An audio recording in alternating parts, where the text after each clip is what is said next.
avec notre sujet, Wadi Gimel, qui est le troisième plus grand parc du désert du Moyen-Orient et en raison de son delta compte parmi les plus beaux parcs nationaux d'Égypte. Il a été officiellement inauguré en mai 2005 et couvre une superficie totale d'environ 5000 km², dont plusieurs îles, une portion de littoral riche en mangroves et un vaste arrière-pays montagneux entourant l'un des plus grands oueds du désert égyptien. Et ce parc porte le nom de Maldives de l'Égypte, vu sa nature. Et j'ai le plaisir d'avoir avec moi actuellement en ligne Madame Nagla Fawzi Ekladios, guide touristique qui va nous jeter la lumière sur ce sujet. Bonjour Madame Nagla Fawzi Ekladios. Bonjour à tout le monde. Bonjour à vous. Tout d'abord, veuillez nous expliquer où se trouve cette réserve naturelle Wadi Gimel. La réserve de Wadi Gimel, c'est une réserve désertique et maritime en même temps, située au sud du gouvernorat de la mer Rouge. La superficie est environ 7450 km². 60 km de longueur et de largeur, mais il faut dire que 50 km de la réserve se trouve dans la montagne du désert oriental et 10 km dans la mer Rouge. Donc, elle est divisée en deux parties. Voilà, comme j'ai dit, désertique et maritime en même temps. Alors justement, ce site est gigantesque de par sa superficie, mais aussi de par sa beauté naturelle, de par ses différentes... il jongle entre la faune et la flore qui sont très importants sur ce site-là. Pourquoi avoir choisi le nom de Gemel, chameau en arabe? Pourquoi le caractériser uniquement par cet animal-là? Parce que la réserve cultive un certain... Alors, on a dit que la réserve, 50 km dans le désert. Et la réserve cultive un certain nombre de plantes, avec un goût distinctif pour les chameaux. Alors, là-bas, dans la région, vivent un certain nombre de tribus. Parmi ces tribus-là, on a El Ababda. Alors, ces tribus-là vivent avec normalement les chameaux là-bas. Les chameaux s'échappent des tribus pour aller à la réserve pour manger et profiter du goût des herbes.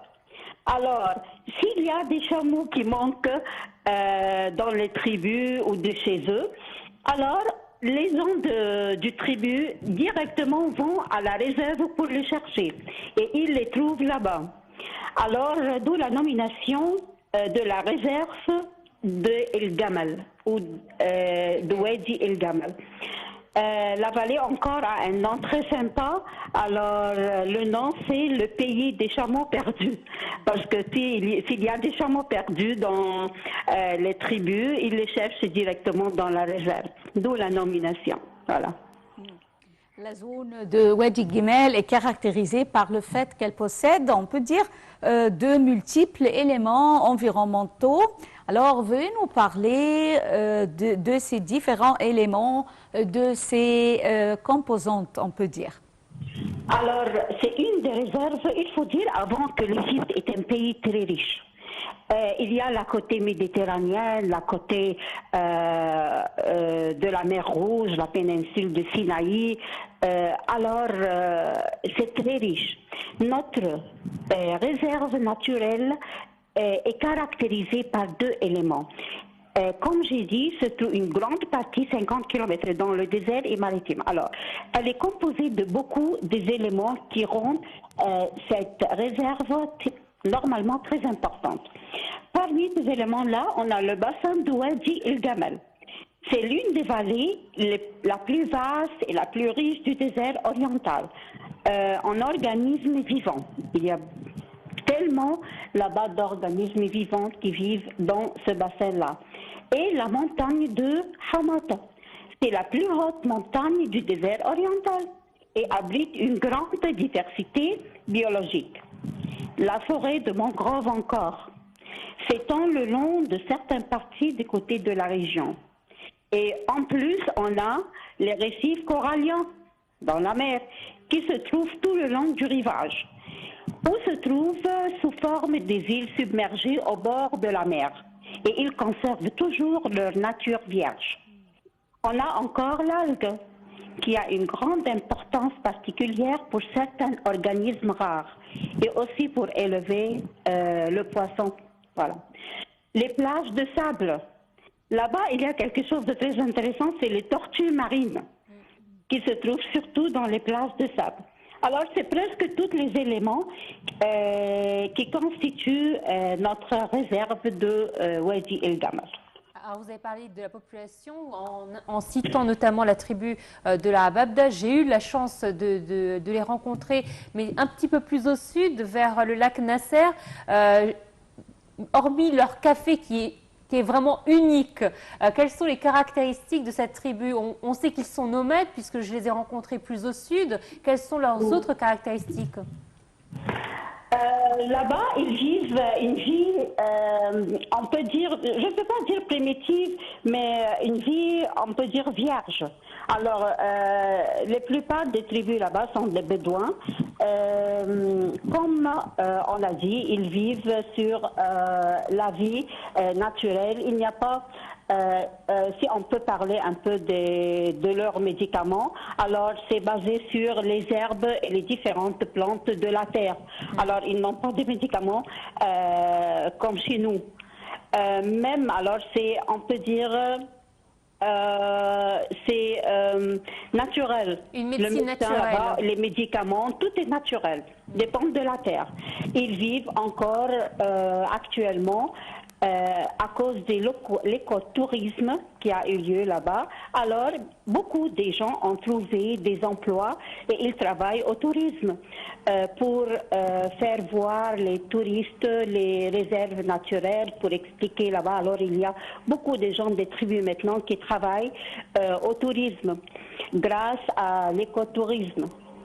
D'accord. Beaucoup de gens encore travaillent avec là-bas avec les animaux, avec le tourisme. Donc en fait, ça leur a créé des emplois. Alors la vie est très vierge là-bas. C'est la nature qui gagne. Voilà. Donc, quelles sont on peut dire, les principales activités touristiques qu'on pourrait effectuer dans ce parc? Alors, le gouvernement a déjà commencé, madame, depuis septembre 2020. En septembre 2020, l'Égypte a lancé la première campagne de promotion des réserves naturelles. Et ceci pour encourager les visites dans les réserves naturelles. La campagne est due à la coopération avec ou du ministre du Tourisme et des Antiquités et l'État de l'information et avec la participation du programme des Nations Unies pour le développement et du projet d'intégration de la biodiversité dans le tourisme égyptien.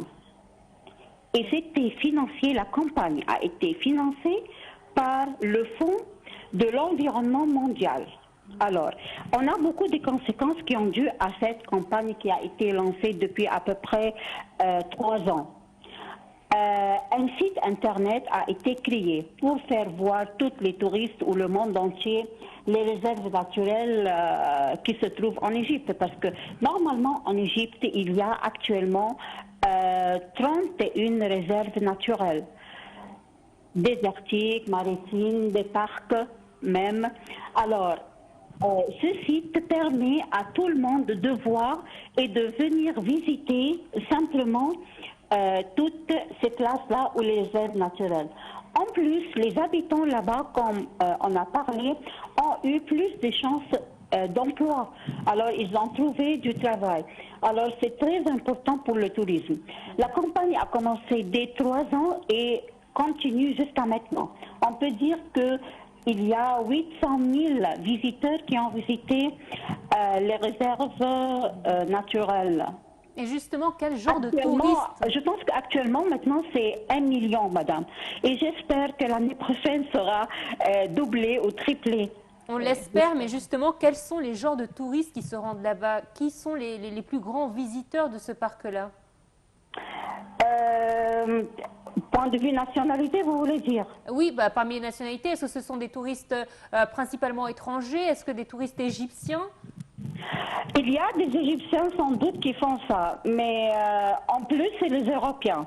Et les gens qui visitent les réserves naturelles ne sont pas, c'est de tous les pays du monde, toute l'Europe. Alors les Français, les Italiens, les Allemands, les Européens, surtout les Européens.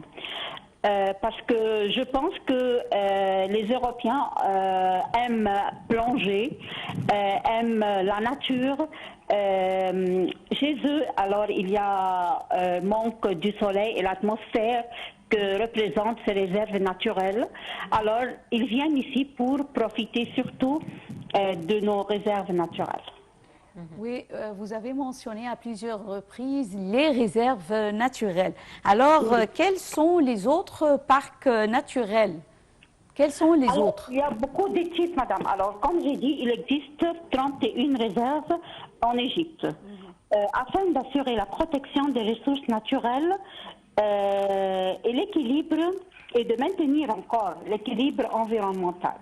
La superficie des réserves naturelles, c'est environ 15% de la superficie totale de l'Égypte, soit environ 1 2450 km². D'accord? Alors, il y a plusieurs types. Alors, réserves pour la recherche pratique, réserves sous forme de parc naturel, national d'antiquité, réserve d'El Maazil, réserve panoramique, désertique, maritime.